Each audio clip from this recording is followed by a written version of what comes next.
दोस्तों बजट 23 में जीएसटी में नए चेंजेस प्रपोज किए गए हैं, जिसके बारे में कि हम इस वीडियो में डिटेल में डिस्कशन करेंगे। दोस्तों यदि आपने सीए सतबीर सिंह चैनल को सब्सक्राइब नहीं किया है तो जल्दी से सब्सक्राइब कर लीजिए और नोटिफिकेशन बेल भी प्रेस कर दीजिए ताकि आपको रेगुलर जीएसटी के अपडेट मिलते रहें। दोस्तों सीजीएसटी आईजीएसटी एक्ट में बहुत सी अमेंडमेंट प्रपोज की गई हैं फाइनेंस बिल 2023 के द्वारा। दोस्तों हम इन्हें डिस्कस कर लेते हैं। दोस्तों जीएसटी एक्ट के अंतर्गत सेक्शन 10 दिया गया है, यानी कि कॉम्पोजिशन स्कीम किन व्यक्तियों को मिलेगी इसके लिए कंडीशन दी गई है। तो यहाँ पे रिस्ट्रिक्शन लगाई गई थी कि यदि कोई व्यक्ति गुड्स सप्लाई करता है ई कॉमर्स ऑपरेटर के थ्रू तो वो कॉम्पोजिशन स्कीम को नहीं ले सकता है। तो अभी इस रिस्ट्रिक्शन को रिमूव किया जाएगा। इसके लिए जीएसटी एक्ट के सेक्शन 10 क्लॉज 2A में अमेंडमेंट की जाएगी और सेक्शन 10 क्लॉज 2D में भी अमेंडमेंट की जाएगी। यानी कि दोस्तों अब यदि कोई व्यक्ति ई कॉमर्स ऑपरेटर के थ्रू सर्विस सप्लाई करेगा जिसे कि जीएसटी एक्ट के अंतर्गत टीसीएस कलेक्ट करना है तो ही वो कॉम्पोजिशन स्कीम नहीं ले पाएगा।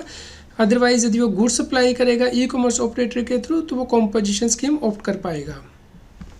दोस्तों जीएसटी एक्ट के अंतर्गत सेक्शन 16 सब सेक्शन 2 दिया गया है, जहाँ पे कि सेकेंड एंड थर्ड प्रोविज़न दी गई है। तो इन्हें अमेंड किया गया है ताकि जीएसटी की रिटर्न फाइलिंग सिस्टम से इसे अलाइन किया जा सके। दोस्तों जीएसटी एक्ट के सेक्शन 16 सब सेक्शन 2 के अंतर्गत जो सेकेंड प्रोविज़न दी गई थी वो ये कहती थी कि यदि सप्लायर ने टैक्स इनवाइस इशू की है और उसके 180 दिन के अंदर रिसिपिएंट पेमेंट नहीं करता है तो उस केस में जो उसने इनपुट टैक्स क्रेडिट अवेल किया है वो उसकी आउटपुट टैक्स लायबिलिटी में ऐड किया जाएगा अलॉन्ग विद इंटरेस्ट। तो दोस्तों जहाँ पे वर्ड लिखे गए थे कि उसकी आउटपुट टैक्स लायबिलिटी में ऐड किया जाएगा इंटरेस्ट के साथ, उसकी जगह अब ये वर्ड कर दिए गए हैं कि उसके द्वारा ये अमाउंट पे किया जाएगा along with interest under section 50। दोस्तों जीएसटी एक्ट के सेक्शन 16 सब सेक्शन 2 में जो थर्ड प्रोविजन दी गई थी वो ये कहती थी कि यदि रिसिपिएंट 180 डेज के बाद पेमेंट करता है सप्लायर को तो उस केस में वो इनपुट टैक्स क्रेडिट का क्लेम कर सकता है जैसी वो पेमेंट करता है। दोस्तों यहाँ पे इनपुट टैक्स क्रेडिट क्लेम करने के लिए रिसिपिएंट के द्वारा पेमेंट करनी जरूरी थी, लेकिन यहाँ पे payment made by him word लिखा गया था। यहाँ पे payment made by him to supplier नहीं लिखा गया था, तो इसीलिए अब अमेंडमेंट की गई है। दोस्तों थर्ड प्रोविजन में मेड बाय हिम के word to the supplier word insert किया गया है। दोस्तों इनपुट टैक्स क्रेडिट से रिलेटेड भी बड़ा बदलाव किया गया है। सेक्शन 17 सब सेक्शन 3 के अंतर्गत एक्सप्लेनेशन को अमेंड किया गया है ताकि ऐसे इनपुट टैक्स क्रेडिट की अवेलमेंट को रिस्ट्रिक्ट किया जाए जो कि शेड्यूल 3 के पैराग्राफ 8A में मेंशन की गई हैं। यानी कि ऐसी सप्लाई की वैल्यू को एग्जम्प्ट सप्लाई की वैल्यू माना जाएगा और आप इसका इनपुट टैक्स क्रेडिट क्लेम नहीं कर पाएंगे। दोस्तों सीजीएसटी एक्ट के शेड्यूल 3 में ऐसी एक्टिविटी और ट्रांजैक्शन दी गई हैं जिसे कि ना तो सप्लाई ऑफ गुड्स माना जाता है ना ही सप्लाई ऑफ सर्विसेज। तो यहाँ पे 8A पैराग्राफ के अंतर्गत यदि वेयर हाउस गुड्स सप्लाई की जाती हैं किसी भी व्यक्ति को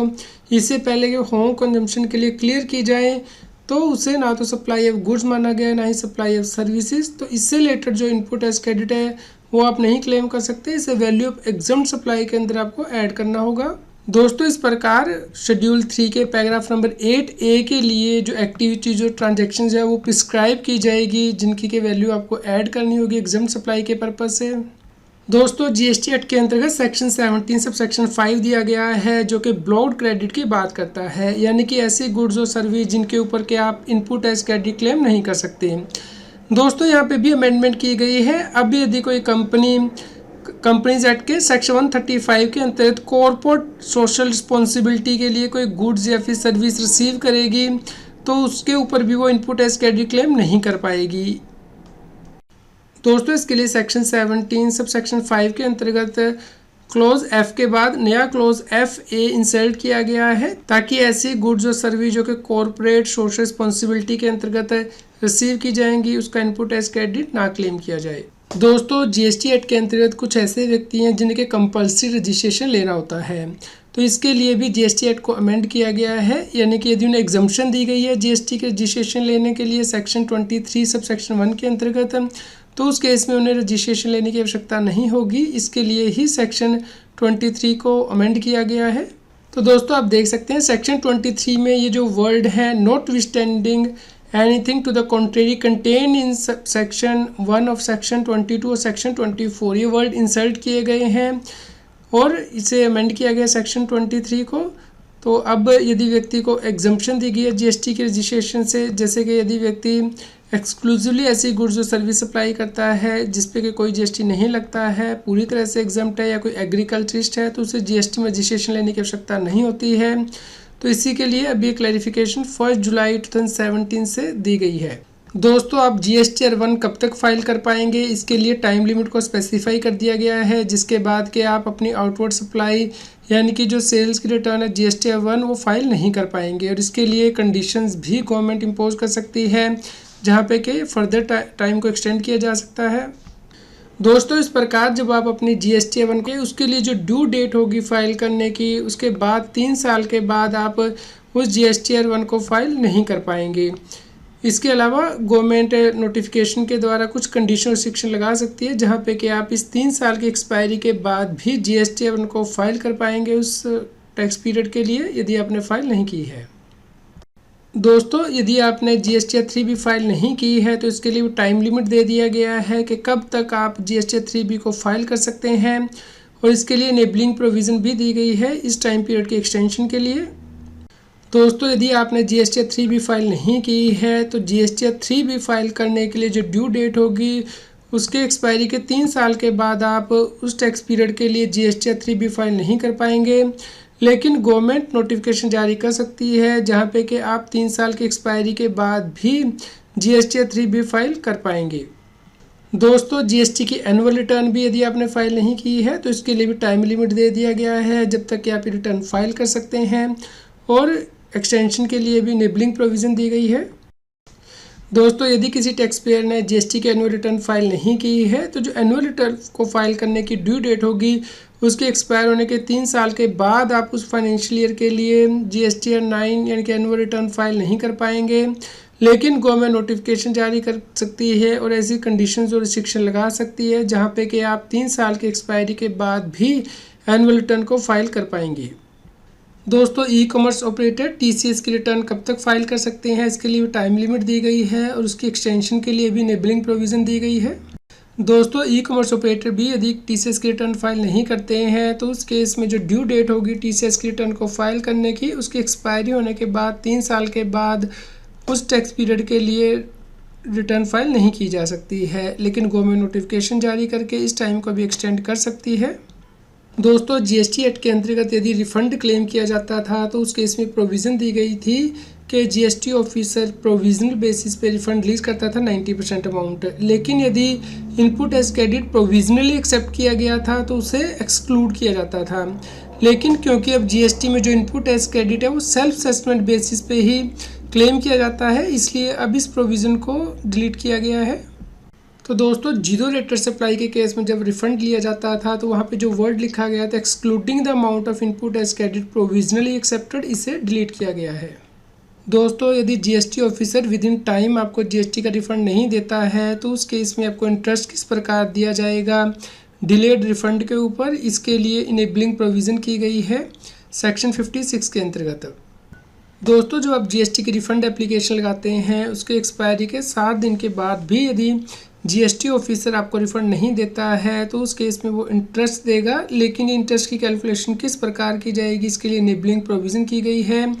यानी कि जब आप रिफ़ंड की एप्लीकेशन देंगे और उसके 60 दिन के एक्सपायर हो जाने के बाद जब तक आपको रिफ़ंड मिलता है तब तक का इंटरेस्ट कैसे कैलकुलेट किया जाएगा, इसके लिए कंडीशंस और रिस्ट्रिक्शंस प्रिस्क्राइब की जा सकती हैं। दोस्तों, ई कॉमर्स ऑपरेटर के लिए नई पेनल्टी की प्रोविज़न डाली गई है जीएसटी एक्ट में, यानी कि यदि e commerce operator unregistered person या कॉम्पोजिशन टैक्स पेयर को अलाउ करेगा कि उसके पोर्टल के थ्रू ऐसी गुड्स की सप्लाई की जाए जो कि जीएसटी एक्ट की कॉन्ट्रावेंशन में है तो पेनल्टी लगाई जाएगी। दोस्तों, अब यदि ई कॉमर्स ऑपरेटर किसी भी ऐसी गुड्स या फिर सर्विस की सप्लाई अलाउ करेगा जो कि अनरजिस्टर्ड व्यक्ति नहीं कर सकता है क्योंकि उसे जीएसटी एक्ट में रजिस्ट्रेशन लेनी है, उसके बाद ही वो सप्लाई कर सकता है, या फिर ऐसी इंटरस्टेट गुड्स और सर्विस की सप्लाई अलाउ करता है जो कि व्यक्ति कर ही नहीं सकता है इंटरस्टेट सप्लाई, या फिर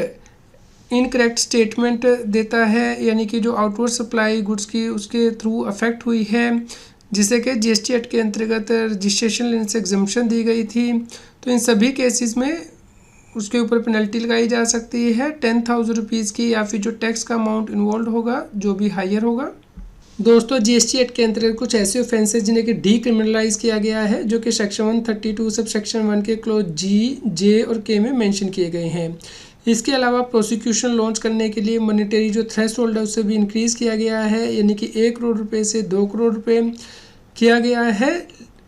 लेकिन उन केसेस को छोड़ के जहाँ पे कि इनवाइस इशू की गई है बिना गुड्स और सर्विस को सप्लाई किए हुए। दोस्तों इस प्रकार अब आप जीएसटी एक्ट के अंतर्गत यदि किसी ऑफिसर को प्रिवेंट करेंगे अपनी ड्यूटीज़ को डिस्चार्ज करने से तो इसे क्रिमिनल ऑफेंस नहीं माना जाएगा।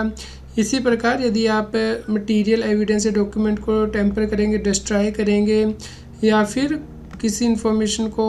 इनकरेक्ट देंगे तो उसे भी क्रिमिनल ऑफेंस नहीं माना जाएगा। दोस्तों जीएसटी एक्ट के सेक्शन 138 को भी अमेंड किया गया है ताकि ऐसे व्यक्ति जो कि इस प्रकार का ऑफेंस करते हैं कि वो इनवाइस तो इशू कर देते हैं लेकिन गुड्स और सर्विस सप्लाई नहीं करते हैं, तो ऐसे व्यक्ति कंपाउंडिंग ऑफ ऑफेंस के ऑप्शन को एक्सरसाइज ना कर पाएँ, इसके लिए अमेंडमेंट की गई है। और जो मिनिमम और जो मैक्सिमम अमाउंट है कंपाउंडिंग का उसे भी रैशनलाइज किया गया है। दोस्तों कंपाउंडिंग के लिए पहले 10,000 रुपीज़ या 50% of the tax whichever is higher minimum amount था और मैक्सिमम अमाउंट था 30,000 रुपीज़ और 150% of the tax whichever is higher. लेकिन अब इसे चेंज कर दिया गया है, यानी कि minimum amount 25% of the tax होगा और maximum amount not more than 100% of the tax. दोस्तों जीएसटी एक्ट के अंतर्गत नया सेक्शन 158A इंसर्ट किया जाएगा ताकि जो रजिस्टर्ड व्यक्ति ने इन्फॉर्मेशन दी है जैसे कि अपनी जीएसटी के रिटर्न में, GSTR1 में या फिर जीएसटी रजिस्ट्रेशन लेते हुए या फिर ई इनवाइस में या ई-वे बिल में, उसे दूसरे सिस्टम के साथ शेयर किया जाए जिसे कि नोटिफाई किया जाएगा। दोस्तों 158A जो नया सेक्शन है वो consent based sharing of information की बात करता है, यानी कि जो इन्फॉर्मेशन जीएसटी रजिस्ट्रेशन के टाइम दी है या फिर जीएसटी के रिटर्न में आपने दी है, GSTR1 में दी है या फिर ई-वे बिल में या ई इनवाइस में, तो वो शेयर की जाएगी दूसरे सिस्टम के साथ, लेकिन इसके लिए कंसेंट ली जाएगी सप्लायर से भी और रिसिपिएंट से ली जाएगी यदि रिसिपिएंट की जो आइडेंटिटी इन्फॉर्मेशन है वो इन्वॉल्व रहती है। और इसके लिए आप गवर्नमेंट या कॉमन पोर्टल जो जीएसटी का है उसके अगेंस्ट कोई एक्शन नहीं ले सकते हैं कि उसने इन्फॉर्मेशन शेयर की है। दोस्तों शेड्यूल 3 CGST एक्ट में जो पैराग्राफ नंबर 7, 8A और 8B दिया गया है उसे ना तो सप्लाई ऑफ गुड्स माना जाएगा ना ही सप्लाई ऑफ सर्विस माना जाएगा। इसके लिए रेट्रोस्पेक्टिव है 1 जुलाई 2017 से दिया जाएगा और इसके ऊपर यदि किसी व्यक्ति ने टैक्स पे कर दिया है 1 जुलाई 2017 से 31 जनवरी 2019 के बीच में तो उसे कोई रिफंड नहीं मिलेगा। दोस्तों IGST एक्ट के अंतर्गत नॉन टैक्सेबल ऑनलाइन रिसिपिएंट की डेफिनेशन को चेंज किया गया है ताकि यदि OIDAR कोई सर्विस प्रोवाइड करता है व्यक्ति को जो कि अनरजिस्टर्ड पर्सन है तो उसे टैक्स लगाया जा सके, इसके लिए चेंजेस किए गए हैं। इसके अलावा यदि किसी व्यक्ति ने GST एक्ट में रजिस्ट्रेशन ली है TDS काटने के लिए तो उसे भी अनरजिस्टर्ड व्यक्ति ही माना जाएगा। ऑनलाइन इंफॉर्मेशन डेटा एक्सेस और रिट्रीवल सर्विस की डेफिनेशन को भी चेंज किया गया है, जहाँ पे कि ये वर्ड लिखा गया था essentially automated and involving minimal human intervention, इस वर्ड को डिलीट कर दिया गया है। दोस्तों यदि सप्लायर रिसिपिएंट दोनों ही इंडिया में है और गुड्स को आउट ऑफ इंडिया ट्रांसपोर्ट किया जाता है तो उस केस में प्लेस ऑफ सप्लाई क्या होगा, इसके लिए जो पहले प्रोविज़न डाली गई थी सेक्शन 12 सेक्शन 8 में IGST एक्ट में उसे ओमिट कर दिया गया है। दोस्तों सेक्शन 12 सब सेक्शन 8 में ये प्रोविज़न डाली गई थी कि यदि गुड्स को ट्रांसपोर्ट किया जाता है आउटसाइड इंडिया तो उस केस में place of supply destination of the goods माना जाएगा। अब इस प्रोविज़न को डिलीट किया गया है। दोस्तों जो अमेंडमेंट हमने डिस्कस की है ये तब से इफेक्टिव होंगी जब इसके लिए नोटिफिकेशन गवर्नमेंट के द्वारा जारी किया जाएगा, लेकिन जो क्लॉज 142 में हमने अमेंडमेंट डिस्कस की है वो 1 जुलाई 2017 से इफेक्टिव हो जाएगी। दोस्तों उम्मीद करते हैं आपके लिए यह न्यूज़ यूज़फुल रही होगी। कृपया लाइक करें और शेयर करें ताकि सभी लोगों तक ये जानकारी पहुंच पाए और वो GST की कॉम्प्लायंस कर पाएँ। आप इस डॉक्यूमेंट को डाउनलोड कर सकते हैं, इसका लिंक इस न्यूज़ की वीडियो डिस्क्रिप्शन में दिया गया है। रेगुलर GST और टैक्स अपडेट के लिए इस चैनल को सब्सक्राइब करें। फ्रेंड्स आप TDS, इनकम टैक्स, GST और अकाउंटिंग सॉफ्टवेयर ऑडिट ट्रेल के साथ कॉम्प्लायंस आसानी से कर सकते हैं। इन सॉफ्टवेयर के डेमो देखने के लिए आप हमें मोबाइल नंबर के साथ ईमेल कर दीजिए taxil@gmail.com पर। आप हमें Telegram app CA Satbir Singh Taxil पर ज्वाइन कर सकते हैं ताकि आप GST और इनकम टैक्स के रेगुलर अपडेट अपने मोबाइल पर ही प्राप्त कर सकें।